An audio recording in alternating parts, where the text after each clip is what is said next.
Halo, apa kabar? Semoga selalu dalam keadaan sehat walafiat, tetap semangat. Saya Rusbun Arif bersama dengan Bung Rocky Gerung dari Forum News Network. Bung Rocky, dapat pemangkasan anggaran ini sudah mulai terasa, bukan hanya di kantor-kantor dan lembaga pemerintahan, tapi juga sampai ke daerah. PHRI misalnya sudah mulai mengeluhkan ini ya, karena banyak sekali pembatalan-pembatalan acara oleh kantor kementerian maupun kantor di pusat maupun di daerah. Kemudian ini dampaknya panjang nih, ikutannya sangat luas nih. Mulai dari supplier buah-buahan, bunga, kemudian bahan-bahan makanan dan sebagainya, juga transportasi ini berupa misalnya tour travel, terus kemudian juga pusat oleh-oleh, banyaklah dampaknya ya. Bersama dengan itu tuntutan agar Jokowi diadili juga makin meluas dan menguat. Belum lagi nih soal konflik agraria dan ini jelas termasuk pagar laut yang terjadi banyak sekali di berbagai wilayah di Indonesia. Situasi ini saya kira harus disikapi dengan tepat dan cermat oleh pemerintahan Prabowo. Kalau tidak, itu kemudian crossing ini antara krisis ekonomi dan politik, jelas ini dampaknya akan sangat berbahaya. Memang pada akhirnya kita harus rumuskan dengan agak serius keadaan sosial ekonomi yang pasti akan punya impact atau sangat kuat impactnya nanti pada stabilitas politik tuh. Soal anggaran yang dipangkas itu udah pasti terjadi semacam kesulitan aktivitas ekonomi terutama di daerah-daerah, ketegangan politik yang masih berlanjut karena soal-soal sisa dari pilkada, sisa dari pilpres, saling mengintai posisi di dalam kemungkinan terjadinya reshuffle, lalu masuk pada isu-isu yang betul-betul sangat ya mau diucapkan tidak diucapkan, tetap ini adalah isu, yaitu adili Jokowi itu. Dan itu terlihat masif dipasang di tembok-tembok, diucapkan dalam banyak forum pidato mahasiswa tuh. Jadi kita mesti lihat bahwa skala ini akan bereskalasi, itu skala ketegangan politik, skala ketegangan ekonomi, dan itu semua akan diikuti oleh hukum-hukum sosiologi bahwa sekali katup itu terbuka, maka sangat mungkin ada bendungan yang jebol tuh. Nah, itu yang harusnya kita perhatikan. Ketegangan rasial juga mulai terasa terutama di dalam wilayah-wilayah di mana konflik agraria itu jadi semacam hotspot yang tersebar di sepanjang ya di seluruh Nusantara tuh. Nah, problem ini tentu akan berimpit dengan ketidakmampuan pemerintah untuk memberi semacam penilaian objektif lah, yaitu apakah betul harus dipotong semua anggaran. Lalu orang mulai merasa kok ada departemen atau kementerian yang tidak dipotong, misalnya wilayah-wilayah keamanan, yaitu kepolisian, lalu departemen pertahanan, kementerian pertahanan. Jadi semua ini menunjukkan bahwa publik mulai menghitung apa yang adil dari pemotongan belanja APBN itu tuh. Walaupun kita tahu mesti ada penghematan, tetapi selalu ada ya sebut aja kecurigaan justru karena memang ada kesulitan tuh. Dan kesulitan ini yang membuat publik menganggap bahwa ya sudah saatnya kalau begitu adili Jokowi. Jadi kita mau membaca ini sebagai satu sekuensis dari kemarahan publik tuh. Nah, kita nggak tahu siapa yang pasang foto-foto itu atau poster-poster itu, tapi analisis kita harus mengarah pada ada potensi instabilitas politik. Kekecewaan publik terhadap situasi ekonomi dan politik kan ini tidak cukup dipuaskan oleh retorika presiden. Pidato-pidato presiden yang menyatakan bahwa yang tidak bekerja untuk kepentingan rakyat akan disingkirkan, gitu, tegas terhadap korupsi, yang tetap dablek gitu ya. Ini juga akan ditindak. Tapi kan publik lebih menunggu pada aksi nyata dari presiden. Salah satunya misalnya mengadili Jokowi, kemudian mereshuffle kabinet. Tapi tampaknya langkah-langkah semacam itu nggak mudah dilakukan oleh Pak Prabowo. Tentu saja retorika dari kabinet yang diucapkan terus-menerus oleh Presiden Prabowo, pro rakyat, akan melindungi seluruh tumpah darah, akan memberantas korupsi, akan memberi hukuman pada anggota kabinet yang tidak punya kapasitas, kan itu sudah diucapkan terlalu sering. Jadi ada titik di mana orang mengevaluasi Apakah ada keseriusan di dalam retorika itu?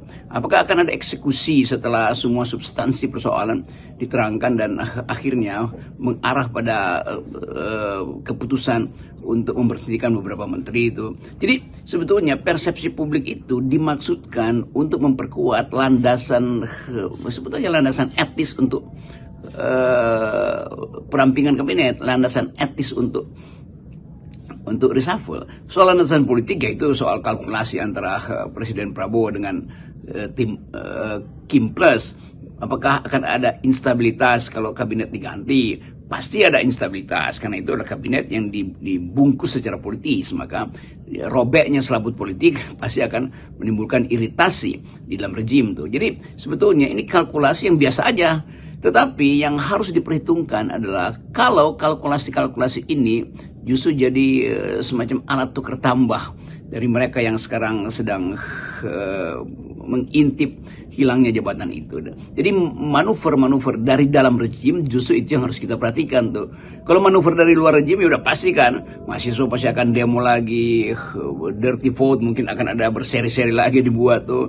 Tetapi kemasukakalan dari atau alasan kemasukakalan dari perampingan kabinet itu udah diucapkan justru oleh pertimbangan etis dari masyarakat kan. Masyarakat melihat bahwa tidak etis misalnya Bahlil masih ada di situ tuh karena membuat emak-emak selalu begitu mengingat LPG 3 kg memang dia ingat Bahlil, lalu timbul semacam sinisme terhadap Menteri Bahlil, demikian juga menteri-menteri yang lain yang pernah punya masalah disebut-sebut oleh publik. Lalu terakhir Menteri Keuangan Sri Mulyani yang seharusnya ikut bertanggung jawab atau paling enggak menerangkan kenapa dia gagal mempertahankan moralitas dan integritas di wilayah yang sangat peka dengan ketidakadilan, yaitu Departemen Keuangan.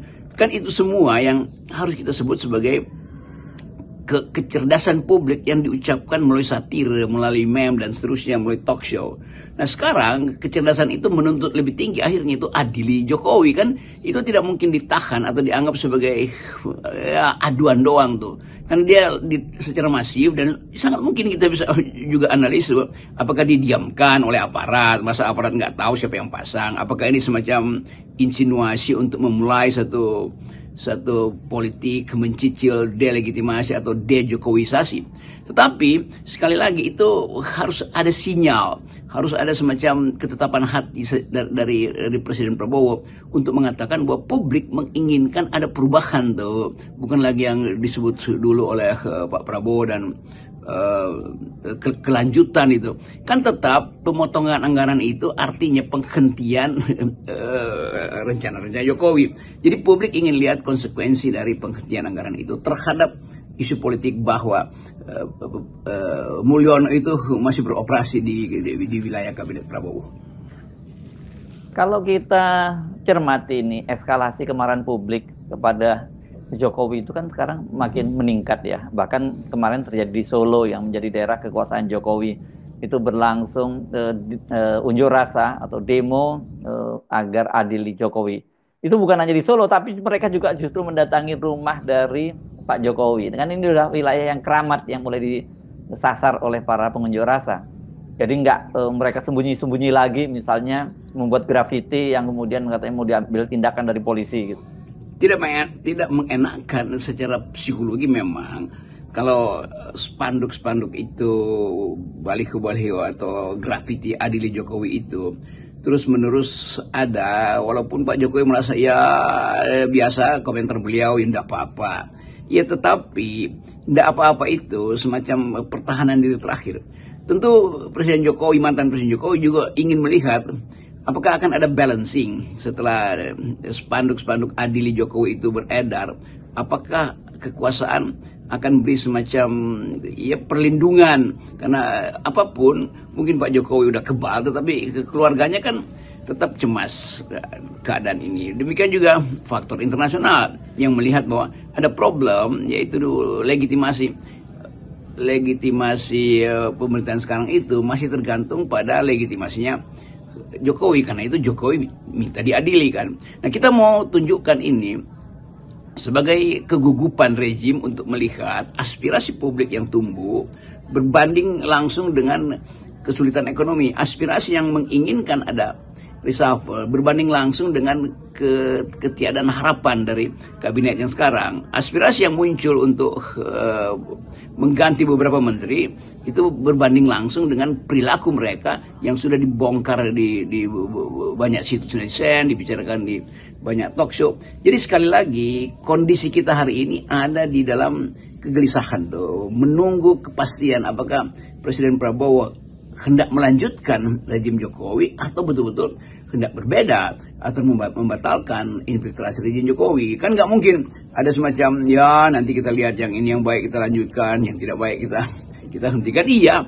itu sebetulnya alasan pragmatis, tetapi alasan etis, alasan ideologis diterangkan hari ini akhirnya melalui hadirnya spanduk-spanduk itu adili Jokowi. Kan itu intinya. Jadi mungkin yang harus dipastikan apakah Jokowi mau diadili apa tidak, atau apakah ini hanya semacam memancing di air keruh untuk melihat apakah dukungan publik terhadap tuntutan adili Jokowi itu sungguh-sungguh real atau sekedar dibuat oleh beberapa orang. Tetapi kalau kita baca secara sosiologis memang terlihat bahwa Presiden Prabowo tidak mungkin melanjutkan seluruh ambisi Jokowi itu yang dia titipkan pada Presiden Prabowo, atau tidak mungkin Prabowo membaca bahwa Jokowi masih punya ambisi untuk meneruskan seluruh titipan programnya dia. Tetapi di dalam membaca itu publik menunggu kepastian. Sekali lagi ada batas air tuh antara minyak dan air, dan itu kelihatan yang dituntut oleh publik yang berakal sehat hari-hari ini. Kita kemarin menengarai adanya keretakan dalam kabinet, terutama karena gesekan Gerindra Golkar yang dipicu oleh kasus kelangkaan gas melon akibat kebijakannya Bahlil. Tapi di internal Golkar sendiri Bahlil ini juga sudah mulai mengisyaratkan dia mengetahui loh ada gerakan di internal yang mendorong dia itu agar, kalau istilahnya, agar kapalnya itu karam, kapalnya terbalik, dan sebagai nahkoda dia tentu akan dicungkalkan. Ini kan rame nih. Politik selalu ada dalam kondisi antagonisme, ada dalam kondisi intai mengintai, ada dalam kondisi jegal menjegal. Kan kita mengerti itu di dalam semua teori politik, bahwa kekuasaan itu tidak mungkin berbagi, dan kekuasaan yang absolut pasti akan juga menyingkirkan potensi absolut dari pesaingnya. Kan begitu dalilnya tuh. Jadi kemungkinan absolutisasi itu yang justru mesti kita perhatikan. Absolutisasi publik yang menghendaki Jokowi diadili, absolutisasi etika publik yang menghendaki Prabowo mengganti menteri-menteri bermasalah, absolutisasi moral publik yang menginginkan supaya permainan hukum itu tidak diandalkan pada transaksi politik. Kan kita udah masuk pada antagonisme etik itu, antagonisme yang dasarnya adalah moral call, semacam panggilan moral untuk membersihkan politik ke depan. Nah, justru dalam surplus moral call ini Presiden Prabowo mendapat backup habis-habisan kan. Kan tidak ada orang yang mengkritik Prabowo hari ini kan, dan menganggap bahwa oke, dibandingkan dengan Jokowi jauh apa yang kapasitas kepemimpinan Prabowo di bidang diplomasi, di bidang pengetahuan tentang keadaan, di bidang pengertian patriotisme yang melekat pada Prabowo. Semua itu menjadi semacam plus point buat Prabowo. Nah, kalau Prabowo ragu-ragu, maka dia akan masuk dalam jebakan baru, yaitu incapacity untuk mengambil keputusan. Jadi sekali lagi itu poinnya tuh. Dan kita tahu bahwa di dalam militer ada prinsip bahwa sekali Anda telah membidik, jangan ragu. Begitu Anda ragu, segera tarik pelatuknya tuh kan. Itu prinsip di dalam kepemimpinan militer kan. Jadi kalau ragu dari awal ya jangan membidik. Bila telah membidik jangan ragu. Bila masih ragu tarik pelatuknya tuh. Tentu yang kita maksud adalah keputusan atau decisiveness, kemampuan untuk memutuskan itu ada hari-hari ini justru ketika publik berupaya untuk memisahkan mana maling, mana ustadz, mana moral, mana yang koruptor. Jadi hal-hal ini yang kita selalu sebutkan bahwa ada batas etis yang harus dipastikan oleh Presiden Prabowo. Nah, batas etis itu ditunggu dalam bentuk minimal reshuffle kabinet, minimal keterangan resmi bahwa Prabowo mengerti public opinion yang menghendaki ada pemutusan hubungan, bukan sekedar hubungan politik, tapi hubungan ideologis dengan rejim sebelumnya, itu rejim Presiden Jokowi. Nah, itu semuanya bisa dikalimatkan tentu dengan diplomatis, kan Pak Prabowo punya keahlian untuk menyusun kalimat secara diplomatis. FNN jarang berdiplomasi untuk hal-hal yang sifatnya kepastian etis. Salam akal sehat. Yes, salam akal sehat.